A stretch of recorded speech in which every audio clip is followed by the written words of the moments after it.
সংযুক্ত আরব আমিরাতে ছুটি কাটাতে দেশে এসে স্বয়ংক্রিয়ভাবে ভিসা বাতিলের শিকার হওয়া প্রবাসীদের আইনি ও কূটনৈতিক সহযোগিতায় পদক্ষেপ নিয়েছে বাংলাদেশ সরকার। আরব আমিরাত থেকে মাহিমুদ্দিন মুন্না জানান, সোশ্যাল মিডিয়া ও গণমাধ্যমে প্রবাসীদের টানা দাবির পর গঠিত জরুরি ব্যবস্থার অংশ হিসেবে পাওয়া ২,৫০০ আবেদনের মধ্য থেকে প্রাথমিকভাবে ৯৮৫ জন প্রবাসীর সঠিক তথ্য যাচাই বাছাই করে পররাষ্ট্র মন্ত্রণালয়ে পাঠানো হয়েছে।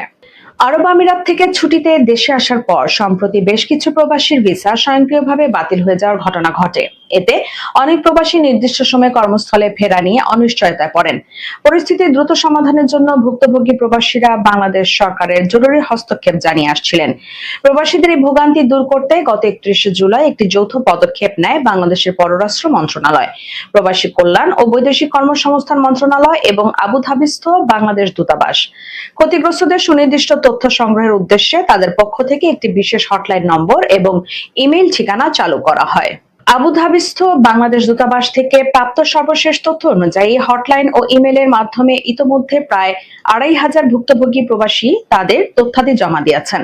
প্রাপ্ত এসব আবেদন থেকে নিবিড়ভাবে যাচাই বাছাই করে প্রাথমিকভাবে ৯৮৫ জন প্রবাসীর তথ্যের একটি নির্ভুল তালিকা পররাষ্ট্র মন্ত্রণালয়ে প্রেরণ করা হয়েছে। পররাষ্ট্র মন্ত্রণালয় এই তালিকার ভিত্তিতে সংযুক্ত আরব আমিরাত সরকারের সংশ্লিষ্ট কর্তৃপক্ষের সঙ্গে আনুষ্ঠানিক কূটনৈতিক যোগাযোগ ও আলোচনা শুরু করবে।